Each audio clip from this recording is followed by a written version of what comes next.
Paul Kagame et Yoweri Museveni qui se serrent la main après la signature d'un accord de paix à Luanda. Une image forte qui restera gravée dans les annales des deux pays. Un signe prometteur selon plusieurs Rwandais et Ougandais qui cette fois pensent que l'accord va mettre fin à un conflit qui dure depuis 2017.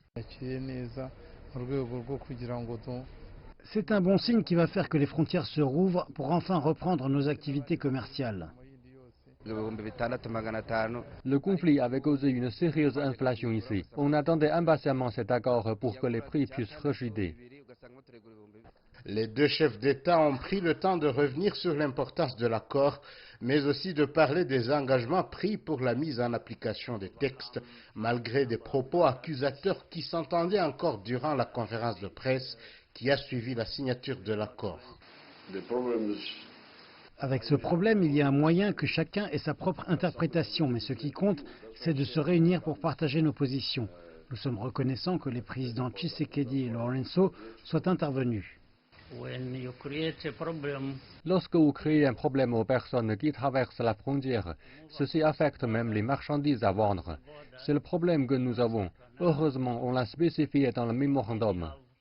Pour l'instant, les deux parties rejettent les accusations sur les questions qui les séparent, notamment la violation de la souveraineté d'autrui à travers des opérations d'espionnage ou donner de l'aide aux groupes armés ayant pour objectif de déstabiliser l'autre, c'est-à-dire le Rwanda. Ce sont entre autres les mêmes lignes qui se trouvent dans cet accord, mais selon des analystes, il sera difficile de mettre en application un accord dont les protagonistes ne sont pas d'accord avec le contenu.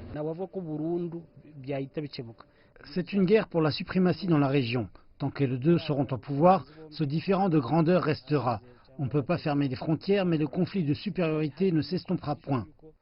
Malgré ce signe de rapprochement, les tensions restent, car juste après l'événement historique de Luanda, l'Ouganda a immédiatement ordonné le blocage de certains médias rwandais proches du pouvoir, alors que le Rwanda demandait encore à ses ressortissants de ne pas traverser vers l'Ouganda, car, disait le ministère des Affaires étrangères, la mésentente demeure. Étienne Gatanazi, CGTN français, Kigali, Rwanda.